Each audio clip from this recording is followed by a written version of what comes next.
Assalamualaikum warahmatullahi wabarakatuh. Semoga Allah melimpahkan keselamatan, rahmat dan keberkahan untukmu. Wahai saudaraku, Eman Abdul Haq adalah seorang perempuan tua yang telah berusia 99 tahun. Awalnya, nenek ini beragama Kristen. Selama hidupnya yang hampir 100 tahun, setiap malam sang nenek ini selalu berdoa agar diberi petunjuk dan kebenaran tentang Tuhan. Dia tidak memperdulikan apapun risikonya dari kebenaran tersebut. Hingga akhirnya, Allah berbicara langsung kepadanya. Sebelum saya lanjutkan, bantu like, subscribe, komen, dan share video ini ya saudaraku. Demi untuk keberlangsungan channel Islam terpopuler. Terima kasih.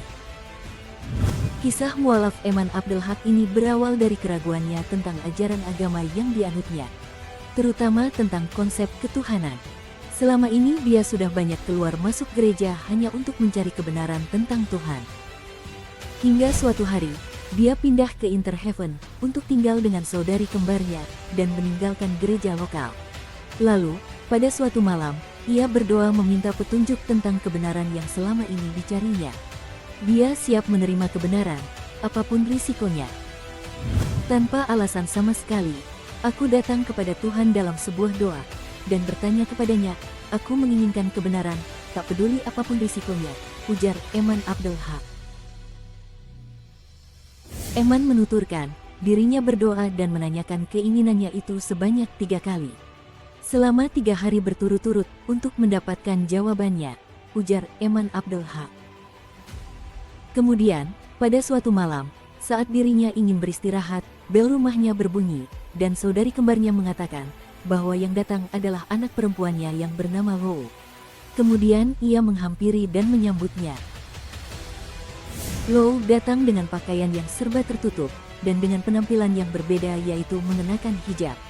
Eman sangat heran, dan mengajukan 2 pertanyaan kepada putrinya tersebut, karena ia pernah melihat putrinya itu bersimpuh dan bersujud di suatu malam.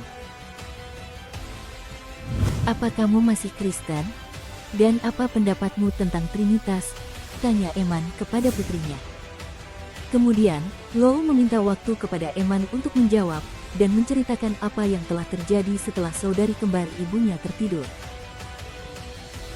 Setelah saudari kembar ibunya telah tidur, Lou menjelaskan bahwa dirinya telah menjadi mualaf atau menganut agama Islam. Lou juga menjelaskan kepada ibunya tentang tauhid, serta menunjukkan bagaimana umat Islam beribadah, dan juga menunjukkan Al-Quran kepadanya. Setelah mendengar penjelasan dari putrinya, Eman sangat terkejut, karena ternyata pemahaman Islam sama dengan pemahamannya selama ini, di mana dirinya tidak mempercayai Trinitas dan Yesus sebagai Tuhan. Lou, aku sudah berdoa untuk meminta kebenaran, tidak peduli apapun risikonya, kata Eman memberitahu putrinya.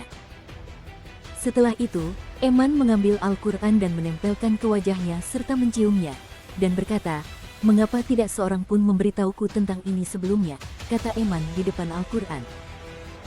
Sejak saat itu, dirinya mulai tertarik dengan Islam yang menurutnya pemahamannya sesuai dengan dirinya selama ini. Bahkan, ketertarikannya dengan Islam membuatnya semakin tekun mempelajari dan membaca Al-Quran.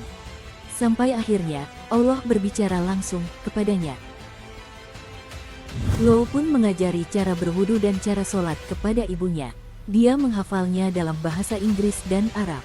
Kemudian, dia melanjutkan mempelajari dan membaca Al-Quran. Keajaiban yang datang kepada Eman itu dianggapnya seperti wahyu yang memang telah diberikan Allah kepadanya. Terkadang, aku mengatakan itu seperti wahyu, kata Eman. Hingga suatu malam, Allah menuntunnya kepada surat Al-Maidah ayat 3 yang berbunyi, pada hari ini telah aku sempurnakan agamamu untukmu, dan telah aku cukupkan nikmatku bagimu, dan telah aku ridhoi Islam sebagai agamamu. Menurutnya hal tersebut adalah hal yang luar biasa baginya, dan membuatnya semakin tersadar bahwa selama ini semua denominasi adalah buatan manusia. Aku menyadari agama yang diberikan Tuhan, dan semua denominasi adalah buatan manusia. Maha suci Allah, tutur Eman. Kemudian, Low meneleponnya dari Mesir dan memberitahunya bahwa Eman telah didaftarkan untuk menunaikan ibadah haji. Jadi, aku menunaikan kewajibanku, dan itu adalah pengalamanku yang sangat indah. Aku ingat ketika aku berjalan di atas bukit, air mataku jatuh bercucuran di wajahku, tuturnya lagi. Kemudian, dirinya kembali pulang dan melanjutkan perjalanannya sebagai seorang muslimah. Dirinya mempercayai dan menyadari bahwa hidupnya selama ini hingga berusia hampir 100 tahun adalah sebuah perjalanan menuju Islam. Aku sangat menyadari bahwa selama ini aku dalam perjalanan menuju Islam, ujar Eman. Demikianlah kisah mualaf dari seorang Eman Abdel Haq. Semoga kita bisa memetik pelajaran yang berharga darinya. Segala puji bagi Allah. Dia adalah satu di atas segalanya. Semoga Allah merahmati kita semua di dunia dan akhirat dengan kebahagiaan tanpa akhir. Amin, amin, ya robbal alamin. Wallahu a'lam bishawab. Wassalamualaikum warahmatullahi wabarakatuh.